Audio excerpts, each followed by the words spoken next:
2 Coríntios, capítulo 4, versículo 4,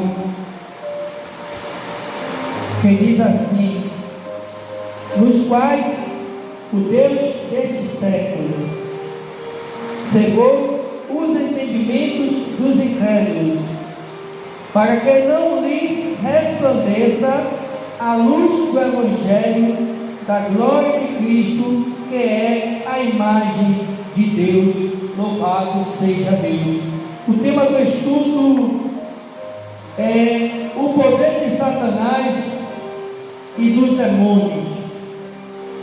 Então vamos estudar sobre o poder que Satanás tem, a influência, também o poder dos demônios, à luz da Bíblia. Esse vai ser o nosso estudo. Louvado seja Deus. Satanás, como Deus deste século, ele exerce um grande poder e vai exercer mais ainda, principalmente nesta era presente, que é conhecido como a era da iniquidade. Por que era da iniquidade? Porque nós já estamos no final dos séculos, no final dos tempos, aliás. Só que tem uma coisa, nós podemos ver muita gente desafiando, querendo desafiar Satanás. Então isso é uma grande tolice, o homem querer desafiar a Satanás. Não podemos nos esquecer que Satanás, ele é um anjo. Então Satanás, ele exerce um grande poder, ele é um anjo, e a Bíblia chama Satanás de rei do inferno, ou príncipe das trevas. E o inferno é nada mais, nada menos que um poderoso exército de anjos caídos. Olha que coisa, anjos caídos. Não sabemos ao certo o número desses anjos, se são milhões de bilhões ou bilhões de bilhões. O que sabemos que é um poderoso exército de anjos caídos, anjos demoníacos. Louvado seja Deus. Satanás, ele tem poder para produzir falsos milagres.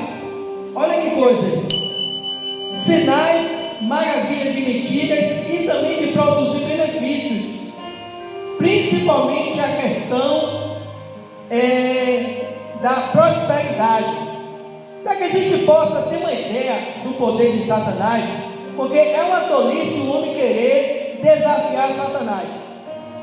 Vamos para a Bíblia, Mateus capítulo 4, uma passagem muito conhecida, quando Jesus, depois Jesus é levado para o deserto, não é isso? Para ser, pelo Espírito, para ser tentado pelo diabo. E nós conhecemos muito bem essa história, essa passagem bíblica. Então, Jesus, depois de jejuar 40 dias, tal, aí Satanás começa a tentar ele, e sem sucesso na primeira tentação. O que é que a Bíblia diz? Que Satanás, ele teletransporta Jesus ao pináculo do templo em Jerusalém. Sem sucesso, ele, na terceira tentação, ele agora teletransporta Jesus a um monte muito alto. O que é que eu quero dizer com isso?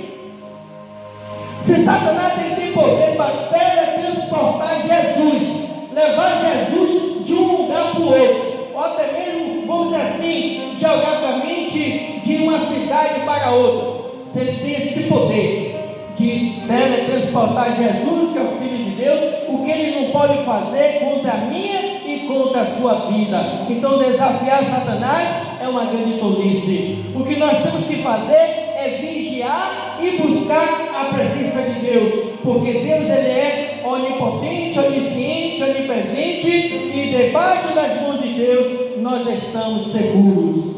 Então nós temos que vigiar e não tentar desafiar a Satanás, porque ele é um anjo, um ser espiritual dotado de poderes sobrenaturais, e ele tem esse poder de realizar sinais, prodígios, maravilhas de mentiras, proporcionar riquezas, tudo isso para enganar o ser humano. E essa transformação de Satanás de anjo de luz para anjo de trevas, de anjo de luz para anjo de trevas, não é isso? É algo fascinante. Se a gente parar para ver essa história de Satanás, é uma história fascinante de se estudar. Como pode um ser que era um anjo de luz se transformar em um anjo de trevas, um ser bom se transformar num ser mau, maligno, cheio de ódio, cheio de maldade e de vingança.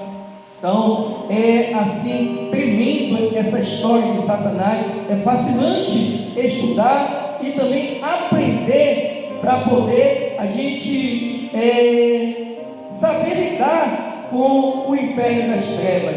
Então todo o poder que Satanás ele tem, ele usa para destruir vidas. Isso nós temos que aprender. Todo o poder que Satanás tem, ele vai usar para destruir vidas. E o maior projeto de Satanás é lutar contra o plano de redenção da raça humana. Porque esse foi o plano que Deus estabeleceu desde a queda do homem, de enviar um Salvador, aquele que ia pisar na cabeça de Satanás. E nós sabemos que é o nosso Salvador Jesus Cristo. Então, nesse mesmo capítulo 4 de Mateus, que ele não conseguiu corromper Jesus, porque se ele conseguisse ali, ele já seria vitorioso, mas ele fracassou, porque Jesus não cedeu a ele aquilo que ele queria. Ele agora vai destruir a raça humana. Então, todo o projeto de Satanás é de destruir a raça humana, lutando, se colocando contra todo o plano de redenção da raça humana.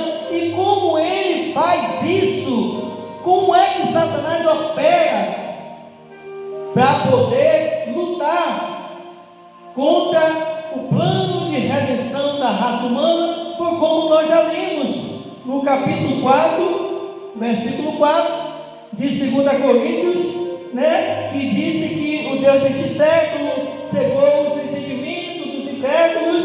Olha que coisa, ele cega entendimento de incrédulos, ele não cega entendimento daquele que crê, porque a palavra diz: conhecereis a verdade vos libertará. Ele cega entendimento de incrédulos, ele faz com que essas pessoas que têm um coração duro não vejam, para que não resplandeça o Evangelho, a luz do Evangelho de Cristo, da glória de Cristo, que é a imagem de Deus. Então, agora, como Satanás, ainda assim, como ele opera cegando as pessoas, como é que ele produz o engano? Eu separei aqui 4 pontos para mostrar como ele tem trabalhado durante toda essa era. E o 4º ponto é o que eu chamo de cartada final. Mas eu quero ir aqui para os 3 primeiros pontos, que é idolatria, ódio e riquezas. Bem, a idolatria é o carro-chefe de Satanás. Sempre ele trabalhou com a idolatria e ele consegue levar para o inferno nações inteiras, para o inferno, através da idolatria. Principalmente essas nações politeístas, que quase todas as nações da terra são politeístas, que acreditam em vários deuses. Então, através da idolatria, ele consegue corromper pessoas, afastar as pessoas de Deus, porque só existe um Deus digno de honra, louvor e adoração, e o homem está adorando a criação. Mas a Bíblia diz que os ídolos não têm poder. Quando eu falo ídolos, são aquelas imagens esculpidas pelo homem, aonde o homem se dobra diante de um pedaço de pau, de um gesso, etc. tal, mas a Bíblia diz que esses ídolos não têm poder para fazer o bem nem para fazer o mal, mas a Bíblia alerta que quem está por trás dos ídolos são exatamente os demônios e o próprio Satanás, que opera através desses ídolos para que as pessoas percam sua salvação. Então é através dos ídolos que Satanás tem levado multidões para o inferno. Então esse é o carro-chefe, ele já vem fazendo isso há muito tempo, vai continuar fazendo, mas eu vejo que nessa era presente, onde ele vai exercer um poder ainda maior, ele tem trabalhado muito também com ódio. Ele, assim como ele dá bênçãos, prosperidade, ele também enxerta o ódio no coração das pessoas. E nós vemos aí uma juventude cheia de ódio. Quando eu digo juventude, eu falo também da infância. Eu quero dizer assim, hoje nós já podemos ver crianças de 12 anos e jovens até seus 40 anos que têm se rebelado contra o Estado, se declara inimigo do Estado, cheio de ódio no coração e se une ao tráfico, às gangues, a facções, e através desse instrumento, Satanás tem levado muitas vidas para o inferno no mundo inteiro. E o que me chama a atenção é o que está acontecendo na nossa nação, os jovens brasileiros. Eu acho que são centenas e centenas de jovens que morrem diariamente no nosso país, tanto no Nordeste, no Sul, Sudeste, Centro-Oeste. Eu acho que não morre, atualmente não está morrendo menos de 200 jovens por dia na nossa nação. Isso é altamente preocupante. Jovens se declarando inimigo do Estado, se unindo a gangues, sendo enganados por Satanás e descendo à sepultura sem nenhum direito à salvação, porque Satanás é o Deus deste século que tem cegado o entendimento dos incrédulos, que através da idolatria, através do ódio, tem ceifado milhares e milhares e milhões de almas que estão descendo à sepultura, indo direto para o inferno por causa de um coração duro, que não consegue ouvir o Evangelho de Deus, para que sua alma venha a ser salva, venha se regozijar com a salvação. E o terceiro ponto é as riquezas. A Bíblia diz: o que adianta o homem ganhar o mundo inteiro e perder a sua alma? Pois Satanás, que tem o poder para realizar sinais, prodígios, maravilhas e benefícios através de riquezas, muita gente tem vendido sua alma, vendendo suas almas por riquezas. E eu quero trazer na Bíblia também que Satanás, ele tem riquezas para dar, e através dessas riquezas muitas vidas estão sendo ceifadas, descendo direto para o inferno por causa de um coração duro. Mateus capítulo 4, se vocês forem ler depois, ler com calma, versículo 8 e 9. Quando na primeira tentação sem sucesso, ele teletransporta Jesus, na segunda tentação também sem sucesso, na terceira tentação, é onde eu quero falar aqui, ele leva Jesus a um monte bem alto, ele mostra a Jesus todos os reinos e a glória dos reinos, e ele fala: se você se prostrar e me adorar, eu te darei tudo isso. O que é isso que ele está falando, que o Evangelho mostra? Quando ele fala, ele mostra os reinos e a glória dos reinos. Isso é riqueza, é poder. Então ele ofereceu muitas riquezas a Jesus, só que Jesus disse: está escrito, adorarás somente a Deus. Então eu quero dizer, mostrar aqui na Bíblia, que Satanás, ele tem riquezas para dar. E através desse instrumento chamado riquezas, muita gente tem ido para o inferno por causa de casa de luxo, carro de luxo, riqueza, fama, poder. Então são os artifícios que Satanás usa com seu poder e tem cegado o entendimento das pessoas, para que elas não vejam, não ouçam, não vejam, não participem das coisas de Deus, para que tenha uma oportunidade de salvação, porque nós somos pecadores, não somos dignos de nada, mas pela misericórdia de Deus, nós temos acesso a esse plano de redenção da raça humana, porque está escrito que todo aquele que crê em Jesus será salvo, não será condenado. Mas Satanás, ele vai na frente. Satanás, ele coloca ódio, ele coloca inveja. Satanás, ele oferece riquezas. Satanás, através da idolatria, tem ceifado milhares e milhares de milhões de almas que desde o começo estão sendo destruídas, indo direto para o inferno, abrindo mão da salvação e aceitando a proposta de Satanás. E eu quero aqui agora trazer um alerta no quarto ponto. Louvado seja Deus. É algo que está acontecendo no meio evangélico, que eu chamo de a última cartada de Satanás. Por que última cartada? Porque já estamos na reta final da história.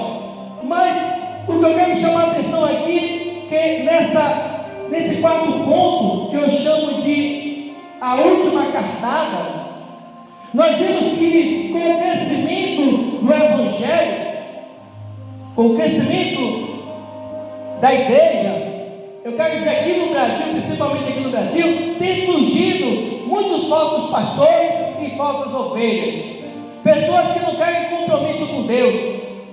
Então Satanás, ele vendo isso, que tem cristãos que não querem compromisso com Deus, é aí que ele entra realizando sinais, milagres, prodígios, maravilha de mentira, porque se a gente for reparar, Satanás sempre realizou milagres no meio das religiões. Eu mesmo já vi, não vou dizer o nome aqui por uma questão de ética, eu já vi pessoas sendo curadas da visão, pelo santo tal, eu já vi pessoas sendo curadas de paralisia.